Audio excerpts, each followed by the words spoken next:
আজ সাহিত্য কথা অনুষ্ঠানে আমরা যে সাহিত্যিককে নিয়ে কথা বলবো, তিনি তার জীবন দর্শন একেবারে অন্যরকম। তিনি হয়তো ঠিক একজন সাহিত্যিক বা একটি মেয়ের কথা কখনোই বলেন না, তিনি সেই সব কথা বলেছেন বা বলার চেষ্টা করেছেন যা অনেক মেয়ের মধ্যে লুকিয়ে রয়েছে, যে কথাগুলো আমাদের ভেতরে চাপা পড়ে থাকে, যে ছোট ছোট জিনিসগুলো আমরা হয়তো দেখেও দেখতে পাই না বা দেখেও সেগুলো আমাদেরকে প্রভাবিত করতে পারে না। সাহিত্যিক ইসমত চুগতাই ঠিক সেই জায়গাগুলোয় ধাক্কা দিয়েছেন। আর এই বিষয় নিয়ে কথা বলার জন্য আমাদের সঙ্গে রয়েছেন লেখিকা অনুবাদক তৃষ্ণা বসাক। আমাদের স্টুডিওয়ে আসার জন্যে ধন্যবাদ এবং স্বাগত দিদি। তোমাকেও ধন্যবাদ। আমার খুব প্রিয় একজন লেখক সম্পর্কে আমি বলতে পারবো, এটা আমার কাছে খুব বড় প্রাপ্তি। প্রথমেই যেটা বলবো দিদি, ইসমত চুগতাইয়ের গল্পে নারীর অবস্থান নিয়ে আপনি কি বলবেন? এই প্রশ্নের এক কথায় বা খুব সরল কোনো উত্তর দেওয়া সম্ভব নয়। এই উত্তরটা খুবই জটিল, কারণ নারীর অবস্থান উনি বিভিন্নভাবে দেখিয়েছেন। সেটা ধর্মগতভাবে বিভিন্ন আছে, শ্রেণীগতভাবে বিভিন্ন আছে, তাদের শিক্ষাগতভাবে বিভিন্নতা রয়েছে, এবং তার যে দেখার চোখ সে এক আশ্চর্য। মানে আমার তো মনে হয় যে আমাদের সাহিত্যের যে বাস্তববাদী ধারা, যেখানে আমরা শরৎচন্দ্র বা প্রেমচাঁদকে বলতে পারি, এবং উর্দুতেও সেই ধারা খুবই সক্রিয়, সেই ধারারই একজন অসামান্য লেখক, যাকে বলা যায় যে উর্দু সাহিত্যের সেরা মুখ বা সেরা লেখিকা এই যাবৎকালের ইসমত চুগতাই।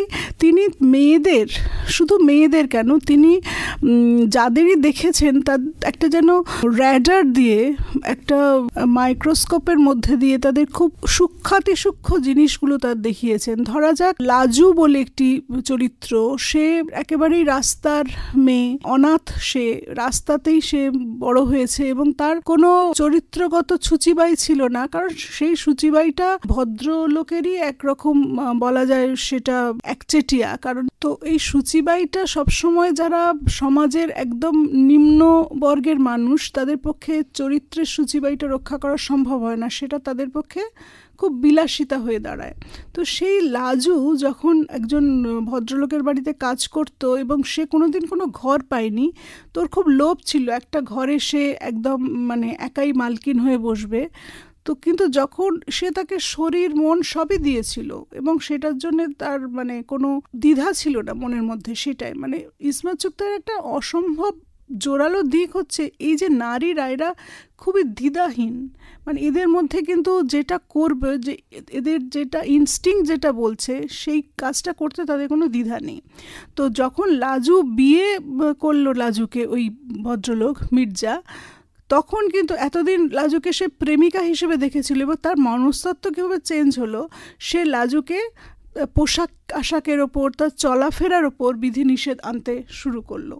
তো এই যে একটা মানুষকে মেয়ে মানুষ করে তোলা হচ্ছে, এবং মেয়ে মানুষের ওপর বিধিনিষেধ তখনই আসছে যখন তার একটা বিবাহ নামক প্রতিষ্ঠানের মধ্যে সে ঢুকে পড়ছে। তো এই যে সূক্ষ্ম যে অবজারভেশনগুলো লক্ষ্য করাটা, এটা ইসমত চুগতাইয়ের খুব বড় দিক, এবং উনি কি ছেলে কি মেয়ে প্রত্যেককেই কিন্তু এইভাবে দেখিয়েছেন। ঠিক। আপনার কথা প্রসঙ্গে আরেকটা গল্পের কথাও মনে পড়ছে, যেখানে মূল যে নায়ক সে বারবার বিয়ে করত, মূল কারণ ছিল, এবং বিয়ে করার পরেই তার স্ত্রীরা বিয়ের আগে যা থাকতো, মানে শারীরিক দিক থেকে তার শারীরিক গড়ন, তার মানসিক গঠন সবটাই পাল্টে একটা অন্য রকম হয়ে যাচ্ছে। মানে এই যে পাল্টে যাওয়া, মানে বিবাহের আগের জীবন পুরো মানসিক গঠনটাই পাল্টে যাচ্ছে, এবং এই বিবাহ প্রতিষ্ঠানটাকে উনি একটা পাহাড়ের মতো করে দেখিয়েছেন, যেখানে মেয়েদের ইমোশন, অনুভূতিগুলো বারবার ওই পাহাড়ে এসে আঘাতপ্রাপ্ত হচ্ছে। মানে মেয়েদের অনুভূতিগুলো সমুদ্রের মতো, যেটা পাহাড়ে এসে বারবার ধাক্কা খাচ্ছে, এবং সেই পাহাড়টা হচ্ছে বিবাহ নামক প্রতিষ্ঠান। যে পাহাড়টা পেরিয়ে, মানে সমুদ্র পাহাড়ের ওপর দিয়ে বয়ে যেতে পারছে না, মানে মেয়েদের অনুভূতি, তাদের জীবন, তাদের শারীরিক মানসিক ইচ্ছে, গঠন, কোনোটাই ওই পাহাড়টা পেরোতে পারছে না। এই এই যে ধারাটা, এই যে ভাবনার ধারাটা বা এই যে সংস্কৃতি একটা, যেহেতু উনি উর্দু সাহিত্যিক ছিলেন এবং সেই একটা রক্ষণশীল সংস্কৃতিকে উনি নিজের চোখে দেখেছেন, অনুভব করেছেন এবং সেটাকে লিখেছেন, সেটা নারীবাদের সঙ্গে ঠিক কিভাবে সম্পর্কিত বলে আপনার মনে হয়? তুমি যে গল্পটার কথা বললে সে গল্পটার নাম সম্ভবত বৌদি। তো সেখানটা দেখা যাচ্ছে যে একজন খুব সুন্দর একটি মেয়েকে দাদা বিয়ে করছে, মেয়েটি চিপচিপে খুবই সুন্দরী, বিয়ের পর থেকেই সে প্রচণ্ড মোটা হয়ে যাচ্ছে। তখন দাদার নজর পড়ছে আরেকজনের ওপর, শবনম বলে, সে একেবারে খুবই চিপচিপে, সে একদম বৌদি আগের যে অবস্থায় ছিল সেই রকমই। আবার এই শবনম যখন বিয়ে করছে দাদাকে, তখন শবনমের একটা অনুকম্পা হচ্ছে যে এত সুন্দর একটি পুরুষ সে এরকম একটা মোটা মেয়ের সঙ্গে কি করে থাকে। সেই অনুকম্পাটাই তার একটা ইউএসপি বলা যায় ওই পুরুষটির। এবং সেই শবনম দাদাকে যখন বিয়ে করছে, তারপরে আবার কিছুকাল পরে শবনমেরও পরিণতি ওই রকমই হচ্ছে, সেও ওই রকম বিশাল পরবর্তী সময় গল্পটা শেষ হচ্ছে এভাবেই যে শবনমও কিন্তু ওই বৌদির মতোই হয়ে গেছে। হ্যাঁ, তো এটা একটা মানে অসাধারণ কি বলবো রিপ্রেজেন্টেটিভ একটা গল্প, যেখানে দেখা যে বিয়ে প্রতিষ্ঠানটা একটা মেয়ের নিজস্বতাকে, নিজের বাঁচার ধরনটাকে কিভাবে নষ্ট করে দেয়। তো এই রকম গল্প। এবার যেটা তুমি বললে যে মুসলিম সমাজের যেখান থেকে তিনি উঠে এসেছেন সেখানকার রক্ষণশীলতা তো বটেই, হিন্দু সমাজের রক্ষণশীলতাও তিনি দেখিয়েছেন। কারণ তার ছিল একেবারে যাকে বলে এক্সরে আই আমি বলতে পারি, এত নিখুঁতভাবে দেখিয়েছেন। একটা ভীষণই মজার বা স্যাটায়ারের গল্প আছে, যেটা হচ্ছে একজন স্বামীর জন্যে ট্রেনে করে উনি যোধপুর থেকে বম্বে আসছেন। তো মেয়েরা উঠেছে, মহিলা কামরায় উনি আছেন, মেয়েরা উঠে তাদের সমস্ত কৌতূহলী যে ওর স্বামী আছে কি না সেটাই। তখন মানে গল্পটা শেষ হচ্ছে এইভাবে যে ভারতবর্ষের একজন স্বামী কি সাংঘাতিক জরুরি একজন মেয়ের জন্যে স্বামী থাকা। তো আমার মনে পড়ছে ব্যক্তিগত আমার একটি, এখানে আমি ইসমাত চুগতাইয়ের গল্পটি একেবারে মিলিয়ে নিয়েছিলাম যে আমার একটি ফোন হারিয়েছিল, আমি থানায় যখন রিপোর্ট করতে গেলাম তখন আমার স্বামীর নাম, স্বামী কি করেন জিজ্ঞাসা করা হয়েছিল, যেটা কোনো সম্পর্কই ছিল না। তো নারীবাদের প্রশ্ন আমি যদি বলি, নারীবাদ নিশ্চয়ই ইসমাত চুগতাই পড়েছিলেন বা তার সম্পর্কে অবহিত ছিলেন, কিন্তু তার নারীবাদ কিন্তু একেবারে কেতাবি নারীবাদ নয়। তিনি জীবনটাকে দেখেছেন খুব কাছ থেকে এবং সেই জীবনের মধ্যে থেকে উনি উঠে এসেছেন। মানে আপাত দৃষ্টিতে যে ঘটনা বা যে বিষয়গুলো খুব নিরীহ, খুব সাধারণ, মানে বিয়ের পর একটা মেয়ের চেহারার পরিবর্তন বা এই যে কোনো একজন কাউকে দেখলে আমাদের ভেতরে যে স্বভাবগত একটা কৌতূহল জেগে ওঠে যে এই মেয়েটার বিবাহিত কিনা, এই যে ভাবনাটা, সেটা মানে এগুলো খুব সাধারণ, আপাত নিরীহ, এগুলো আমাদের মধ্যে আজও রয়েছে, একইভাবে রয়েছে, ক্লিশেও হয়তো খানিকটা। কিন্তু এইগুলো যে কোথাও ওই একটা নারীর অস্তিত্বের বিপরীত দিকটাকে দেখাচ্ছে বা তার অস্তিত্বটাকে কোথাও একটা একমুখী করে দিচ্ছে, একেবারেই পুরো অস্তিত্বটাই যেন মেয়েটি জন্মেছে বিয়ের জন্যে। তো একটি গল্পে আছে যে মেয়েটির বিএসসি পাশ করেছে, তারপরেই তার বিয়ে দিয়ে দেওয়া হচ্ছে। আরব দেশে কাজ করে, খুব বড়, তার মাইনে টাইনে খুব বেশি, এবং তখন মেয়েটির যে বলছে যে আমি বিয়ে করব না এই সময়, সেটাকে পুরো অগ্রাহ্য করা হচ্ছে। কারণ তার বাড়ির কথা হচ্ছে যে আর বেশি পড়াশোনা করে কি করবে, বিয়েটাই তো সব থেকে বেশি জরুরি একটা মেয়ের জীবনে। এবং তখন গল্পটার মজা হচ্ছে যে সে কিন্তু সেই মেয়েটি একেবারে রক্ষণশীল মুসলিম পরিবারের একটি মেয়ে, সে ভালোবেসে বিয়ে করলো একজন হিন্দুকে। এবং তখন কি করলো, দুপক্ষের বাড়ি করলো কি যে মেয়েটিকে হিন্দুকরণ করা হলো, আবার উনি আবার মেয়ে জামাইকে তুলে এনে ছেলেটিকে ইসলামে দীক্ষিত করলেন। তো এবং তারপরে দেখা গেল কি দুজনেই কোনো ধর্মই মানে না, তারা বলছে যে আমরা তো সিভিল ম্যারেজ করেছি, এটাই আমাদের পক্ষে যথেষ্ট, ধর্মের কোনো গুরুত্ব আমাদের কাছে নেই, সব ধর্মই মূলত এক, এবং আলাদা করে কোনো ধর্মের দীক্ষা নিয়ে সেই ধর্ম পালন করা আমাদের পক্ষে সম্ভব না, আমরা দুজনকে ভালোবাসি, সেটাই যথেষ্ট। আমরা যেহেতু ইসমাত চুগতাইয়ের গল্প নিয়ে কথা বলছি, তার গল্পে নারীর অবস্থান নিয়ে, তার নিজের জীবনেও এই ক্ষেত্রে মানে একজন, আমার মনে হয় একজন সাহিত্যিককে জানতে গেলে কোথাও তার নিজের জীবনটা জানাটাও কিছুটা হলেও জরুরি, কারণ যেভাবে একজন মানুষ বা একজন সাহিত্যিক বড় হয় তার দেখার চোখটা ঠিক ওইভাবে তৈরি হয় একেবারে। তো সেই তার জীবন, ইসমত চুগতাইয়ের জীবন নিয়ে যদি আপনি কিছু বলেন। হ্যাঁ, ইসমত চুগতাইয়ের জীবনটাও খুব ইন্টারেস্টিং। উনি জন্মেছিলেন রাজস্থানে। ওনার জন্মসাল হচ্ছে 1915 আর উনি চলে গেছেন 1991, মানে 76 বছরের আয়ু। তো 1915 রাজস্থানে উনি যখন জন্মেছিলেন উনি ছিলেন 10ম সন্তান। তো উনি লিখছেন যে মানে মা বোধহয় আমাকে ঘেন্নাই করতেন, আমার দিদির কোলে পিঠেই মানুষ, কারণ প্রায় প্রতি বছর একটা করে বাচ্চা মা আর আমাকে চাইতেন না। তো সেটা ইসমতের পক্ষে একটু শাপে বরই হয়েছিল। তিনি মানে মায়ের আদর বা স্নেহের যে একটা অতিরিক্ত ব্যাপার থাকে না মায়েদের, সেইটার থেকে উনি অনেকটা বঞ্চিত হয়ে উনি বেঁচে গেছিলেন। সেজন্যই বোধহয় ওনার দেখার চোখটা অন্যরকম ছিল, একটা নিরাশক্তি ওনার মধ্যে এসে গেছিল। এবারে যখন বাদবাকি বোনেরা একসঙ্গে বসে বিয়ে নিয়ে আলোচনা করতো, সেখানে গেলেও ইসমতকে তারা পাত্তা দিত না। আবার ছেলেরা যখন ক্রিকেট বা ডাঙ্গুলি খেলতো সেই দলেও উনি ভিড়তে যেতেন, তখনও তাকে বলতো না না তুই মেয়েদের কাছে যা। ফলে ইসমত মোটামুটি একা একা বড় হয়ে উঠেছিলেন এবং তিনি চাইতেন যে ঘোড়ায় চড়া শিখবো, বন্দুক চালানো শিখবো।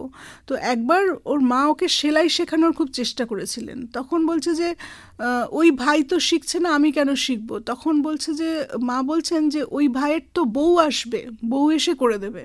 তখন বলছে যে বউ যদি পালিয়ে যায় তখন কি হবে? ইসমত মানে প্রথম থেকেই খুব তার্কিক এবং ভীষণ কেয়ার করতেন না কিছু। তো বাবা যদিও ইসমতকে অনেকটাই সমর্থন করতেন, কিন্তু ক্লাস 9-এ পড়ার সময় ইসমতের বিয়ে ঠিক করা হলো। তখন ইসমত খুব মজার একটা কাণ্ড করলেন। তিনি তার এক মামাতো ভাই ছিলেন, ডাক্তারি পড়তেন, তাকে চিঠি লিখে বললেন আপনি শিগগিরই চিঠি লিখুন যে আপনি আমাকে বিয়ে করতে চান, তাহলে আমার এই বিয়েটা ঠেকানো যাবে। কিন্তু আপনাকে বলে রাখছি আপনি কিন্তু সত্যি সত্যি আমাকে বিয়ে করতে চাইবেন না, আমি পড়াটা চালিয়ে যেতে চাই। তো তারপরে হলো কি, পরে শাহিদ লতিফকে উনি বিয়ে করেছিলেন এবং তার বিয়েটা খুব সুখের হয়েছিল। এবং একটা কথা উনি বলছেন যে সাধারণত পুরুষরা মেয়েদের হয় দাসীভাবে নয় দেবীভাবে, কিন্তু শাহিদ আমাকে স্ত্রীর সমান মর্যাদা দিয়েছিল একজন মানুষ হিসেবে, তাই জন্য আমাদের বিয়েটা খুব সুখের হয়েছিল। অর্থাৎ অধিকার বা ভালোবাসা বা ভাবনার ক্ষেত্রে সম মনস্ক এবং সম আদান প্রদান, একটা বন্ধুত্ব হয়েছিল, বন্ধুত্বপূর্ণ, যেটা খুব জরুরি। ঠিক। চুগতাইয়ের ছোট গল্পের যে নারী চরিত্ররা আছে আপনি যাদের কথা বলছেন, বা আমিও যে দু একজন চরিত্রের কথা বললাম, প্রত্যেকেই কিন্তু কোথাও পুরুষের প্রভাবে নিয়ন্ত্রিত। তাদের কথা অবশ্যই, তাদের উনি যেভাবে পরিবেশন করেছেন গল্পগুলো, মানে কোথাও সেখানে অতিরিক্ত কোনো কথা নেই বা বলিয়ে দেওয়া নেই, মানে কোনো একটা চরিত্রের মুখ দিয়ে যে উনি জোর করে কিছু বলিয়ে নিয়েছেন সেটা নয়, মানে খুবই স্বাভাবিক, আপাত স্বাভাবিক যে কথাগুলো, কিন্তু অথচ সেগুলো মেয়েদের অন্তর্গত জায়গাগুলোয় কোথাও একটা আলো ফেলেছে। তো সেটা নিয়ে আপনার কি মনে হয়? হ্যাঁ, আমি দেখছিলাম যে ইসমতের যত চরিত্র আছে তার মধ্যে বেশি চরিত্রই কিন্তু একেবারে যারা পড়াশোনা জানে না, বাড়িতে কাজ করে বা রাস্তায় বড় হয়েছে এবং যাদের অনেকে খারাপ মেয়ে ভাবে, তো সেই সব চরিত্রগুলোকে উনি এত মায়া দিয়ে এঁকেছেন যে শেষ অবধি কিন্তু তাদের জন্য আমাদের চোখে জল আসে। একটা গল্প আছে গেন্দা বলে। গেন্দা হচ্ছে তার একটা নামকাওয়াস্তে বিয়ে হয়েছিল, বিয়ের 1 বছর ঘুরতে না ঘুরতেই তার স্বামী মারা যায়। তো গেন্দার সঙ্গে এই গল্পের প্রোটাগনিস্ট, সে একসাথে খেলছে, বউ বউ খেলা, ইট ঘষেই সিঁদুর করছে। তো ও মেয়েটি ছোট ছিল, বুঝতে পারেনি গেন্দার প্রতি তার দাদাভাই দুর্বল, এবং সেই দাদাভাই হচ্ছে একটা বড় পরিবারের, অভিজাত পরিবারের সন্তান। সে গেন্দাকে ব্যবহার করে ছুঁড়ে ফেলে দিল। তো তখন ওই মেয়েটি ওখানে ছিল না, ওকে দিদি 2 বছরের জন্য নিয়ে গেছিল। ও ফিরে এসে শুনলো যে গেন্দার বাচ্চা হয়েছে এবং সবাই প্রচণ্ড অখুশি যে গেন্দার উপর, মানে গেন্দার তো বিয়েই হয়নি, বাচ্চা হলো। এবং পরে শুনলো যে দাদা ভাইকে অন্য জায়গায় পাঠিয়ে দেওয়া হয়েছে, কারণ যাতে কিছুতেই বংশের গরিমাটা নষ্ট না হয়। তো যখন ওই মেয়েটির ছুটে যাচ্ছে গেন্দার বাড়িতে, গিয়ে দেখছে একেবারেই মানে মরো একটি বাচ্চাকে নিয়ে বসেছে এবং বাচ্চাটাকে কেউ আদর করে না, তো তার কোলে রয়েছে এবং বলছে যে দাদাভাইকে চিঠি লিখে বলো যে আসার সময় যেন এর জন্য বেনিয়ান নিয়ে আসে, ওর জামা নেই। তো এই জায়গাটায় সে পাঠকের চোখে কিন্তু জল এসে যেতে বাধ্য, যে কোনটা বৈধ কোনটা অবৈধ তার থেকে অনেক বড় হচ্ছে যে মানবিকতা। তো সেরকমই আরেকটা গল্প আছে যেখানে রাম বাহাদুর সেপাহী, সে গেছে যুদ্ধ করতে, ইতিমধ্যে 2 বছর নেই, ইতিমধ্যে তার বউয়ের বাজারে খুবই বদনাম, গরি, সে নাকি বিভিন্ন পুরুষের সঙ্গে ঘোরে, সম্পর্ক আছে। তো তার রতিরাম বলে একজন তার কাজিন এলো এবং সেই গরির বাচ্চা হলো এবং রাম বাহাদুর যখন ফিরে এলো তখন সবাই কিন্তু বোঝাতে চেষ্টা করলো যে ও খুব খারাপ মেয়ে, বাচ্চাটা তোর নয়, কিন্তু সে বলছে যে এই বাচ্চা তো আমাকেই দেখবে, আমার যখন বুড়ো হব তখন তো বাচ্চা আমাকেই দেখবে। তো আমার এই জায়গাটা মনে হয়েছে যে একটা বিশ্ব সাহিত্যের অন্যতম শ্রেষ্ঠ জায়গা। আমি যদি এই জায়গাটা পড়ে শোনাতে পারি আমার মনে হয় খুব ভালো লাগবে আমার। তো রাম অবতার যে পাড়ার যে একজন প্রধান টাইপের, তিনি ওকে বোঝাতে চেষ্টা করছেন যে এটা তোর ছেলে নয়, তুই ওই মেয়েটাকে এক্ষুনি তাড়িয়ে দে, তোর যে বউ বলছিস ও তো তোর ছেলে নয়। তখন রাম অবতার বাবার পা ধরলো, ছেলেটা বড় হলে আমার কাজে হাত লাগাবে, ওর হাত ধরেই তো আমার বুড়ো বয়স পার হবে, ওকে কি করে ফেলে দিই হুজুর। রাম অবতারের স্বর করুণ হয়ে এলো, মাথা নিচু হলো। কে জানে কেন রাম অবতারের সঙ্গে বাবার মাথাও নিচু হয়ে এলো। ওর মনে হলো যেন ওর সারা শরীরে লাখ লাখ হাত ছেয়ে আছে। সে হাত বৈধ মানুষের না অবৈধ মানুষের তার জানা নেই।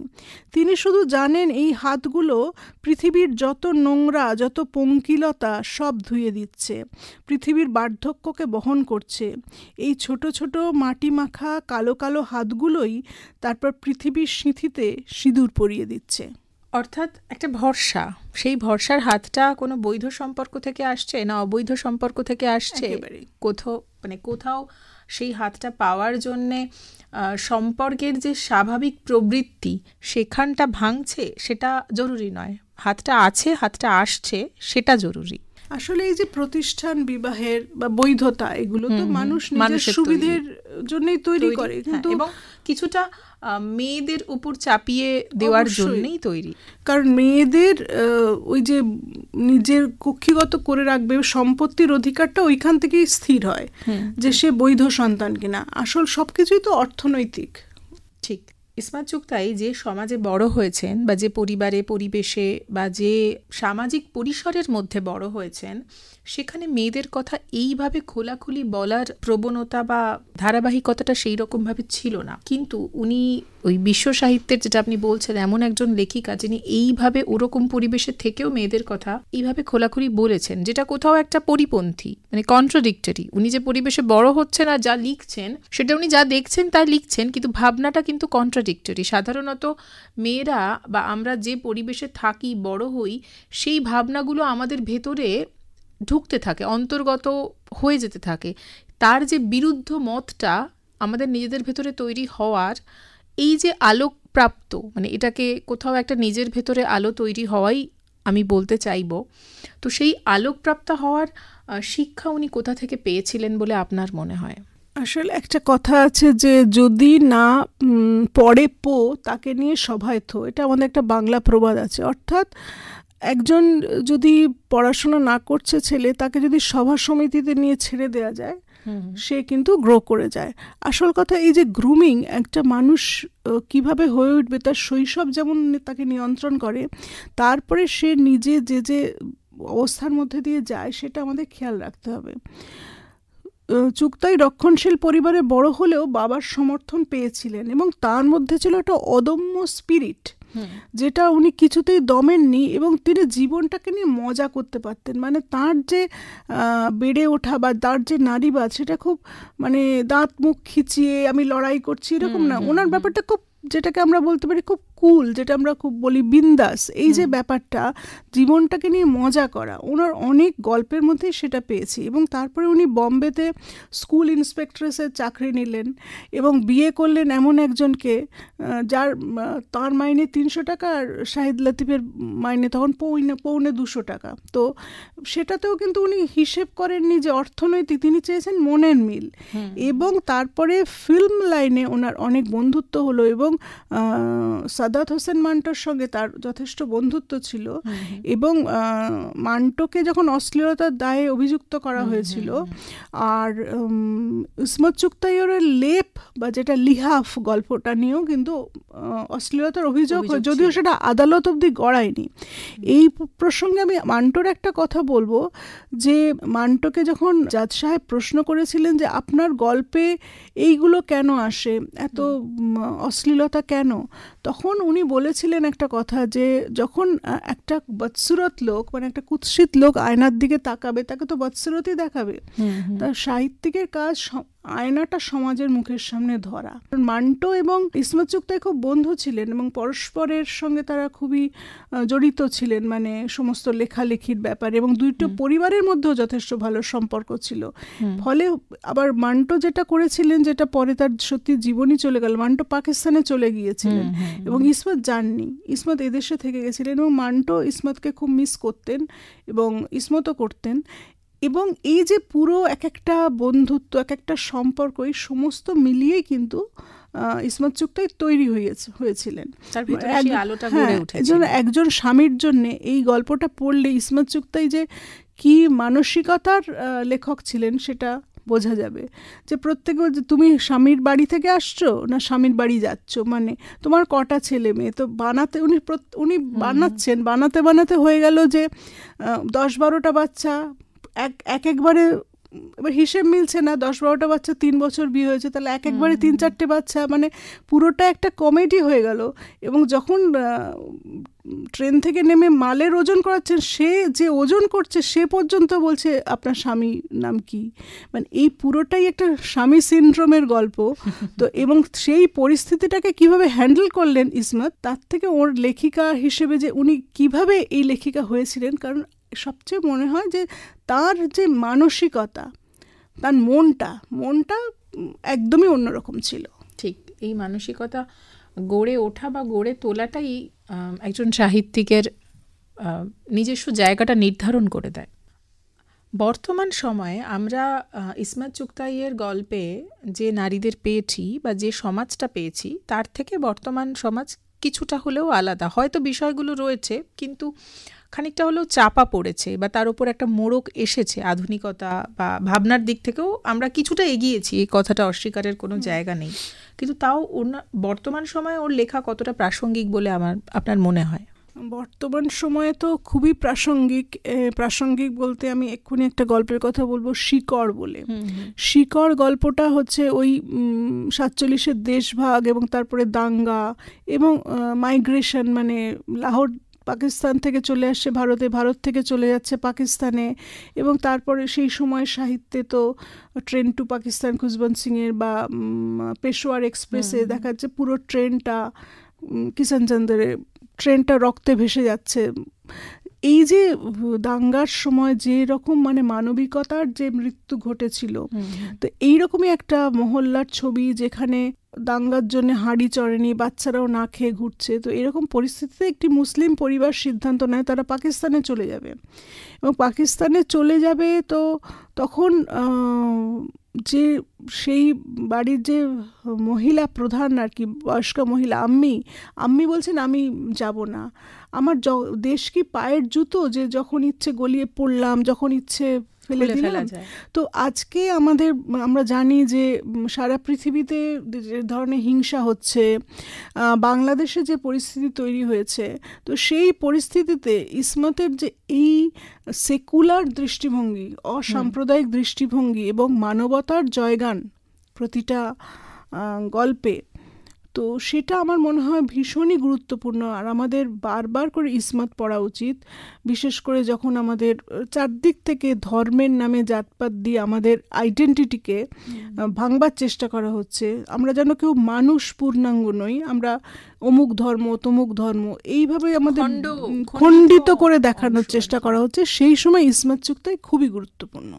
ঠিক, যদিও আপনি অনেকগুলো চরিত্রের কথাই বলেছেন ওর গল্পের, তবুও যদি একটু নির্দিষ্ট করে কোনো একটি চরিত্রের কথাই আপনার কাছ থেকে জানতে চাই, যেটা আপনাকে সব থেকে বেশি প্রভাবিত করেছে ইসমাত চুগতাইয়ের গল্পের, কার কথা বলবেন? ইসমাত চুগতাইয়ের সত্যি কথা একটি করে বলা সম্ভবই নয়, তবুও আমি একটু চেষ্টা করছি। হ্যাঁ, যদি আমি একটি চরিত্রের কথা বলি তাহলে আমি ঘরোয়ালি গল্পের লাজু চরিত্রটার কথা বলবো। আমি একটু আগে বলছিলাম যে চরিত্র যে একদম রাস্তায় বড় হয়েছে এঁটোকাটা কুড়িয়ে খেয়ে, এবং তারপরে যখন তার শরীরের যৌবন এলো তখন সে যৌবনের গুরুত্বটা বুঝলো, তার কাছে মানে অনেক ভ্রমর আসতে শুরু করলো এবং সে নিজেকে নির্দ্বিধায় বিকিয়ে দিল। কিন্তু সেটার মধ্যে কোনো রাগ ঢাক নেই, সে যে নিজেকে ভালো মেয়ে প্রমাণ করার কোনো চেষ্টা করেনি, শরীর নিয়ে ছুঁতমার্ক নেই, কোনো ছুঁতমার্ক নেই, ভালো মেয়ের তকমাটা যে কোথাও শরীরের সঙ্গে সম্পর্কিত এই ভাবনাটাই নেই, তার সেই বোধটাই নেই। এবং সে যখন একজন বিয়ে তাকে করতে চাইলো, সে বিয়েই করতে চায়নি, কারণ সে তার মধ্যে এইটুকু ধর্মবোধ ছিল যে মানে সে তো কুমারী নয়, তো আমার বিয়ে করার কোনো যোগ্যতা নেই। কিন্তু তার সত্ত্বেও তারপরে বিয়ে করলো এবং বিয়ের পরে তার অনুশাসন চাপিয়ে দিল, তারপর আবার তাকে তালাকও দিল তার আচরণের জন্য। তখন সেই তালাকটা পেয়ে তার খুব স্বস্তি হলো। তো তারপরে আবার তাদের মধ্যে সেই প্রেম ভালোবাসা জেগে উঠল। তো এই যে লাজু চরিত্রটা আমার খুব অসাধারণ মনে হয়, কারণ একটা চরিত্র আমরা মনে রাখি তার একটা ইন্টিগ্রিটির জন্যে, তার কোনো একটা আদর্শে অবিচল থাকা, তার এটাই আদর্শ। সে একটা ঘর চেয়েছিল, সে স্বামী বা এই ধরনের কিছু চায়নি, একটা ঘর যেখানে সে শান্তি পাবে। সে তো ফুটপাথে বড় হয়েছে, একটা ঘর চেয়েছিল, এবং সেই ঘরের সঙ্গে কিন্তু সে কোনো বেইমানি করেনি। ঘরটা সে সাজিয়ে গুছিয়ে, যে ঘরের মালিক তাকে খেতে দেওয়া, তাকে শরীর দিয়ে সান্নিধ্য দেওয়া, সমস্ত কিছু সে করেছিল। সেইখানে কিন্তু তার চরিত্রে কোনো স্খলন দেখিনি। আমার কাছে খুব উজ্জ্বল এক চরিত্র হচ্ছে লাজু। বেশ, আসলে ঘর মানে আশ্রয়, আশ্রয় মানে এমন নয় যে সম্পর্কের বোঝা। আশ্রয় আমরা যে সম্পর্ক বা যে মানুষগুলোর কাছে পেতে চাই, বা যেখানে আমরা সেই মেয়েরা আশ্রয়টা খোঁজে, সেটা বোঝা হয়ে গেলে সেখানে যদি অনুশাসন বা মানে অতিরিক্ত কোনো বাধা বা অতিরিক্ত নিয়মের বেড়াজাল থাকে, তখন তো সেটা আর ঘর থাকে না, তখন সেটা বোঝার মতো হয়ে যায়। যেখানে ফিরে যেতে হয়, সেই ফেরার জায়গাটা যদি খুব শান্তির এবং খুব নিশ্চিন্ত হওয়ার না থাকে, তখন জীবনটা ঠিক কেমন হয় সেটা তার গল্পে আমরা পেয়েছি আরও কিছু চরিত্রের মাধ্যমে। আজ আমাদের সময় এখানে একেবারেই শেষ। আজ আমরা আলোচনা করছিলাম ইসমাত চুগতাইয়ের গল্পে নারীর অবস্থান নিয়ে। বেশ কয়েকটা দিকে আলো ফেললেন লেখিকা সাহিত্যিক তৃষ্ণা বসাক। দিদি, আপনার ব্যস্ত সময় থেকে আকাশবাণীকে সময় দেওয়ার জন্য অনেক ধন্যবাদ। তোমাকেও ধন্যবাদ। আশা করি শ্রোতাদের ভালো লাগবে অনুষ্ঠানটি। সবাই ভালো থাকবেন। নিশ্চয়ই, ধন্যবাদ।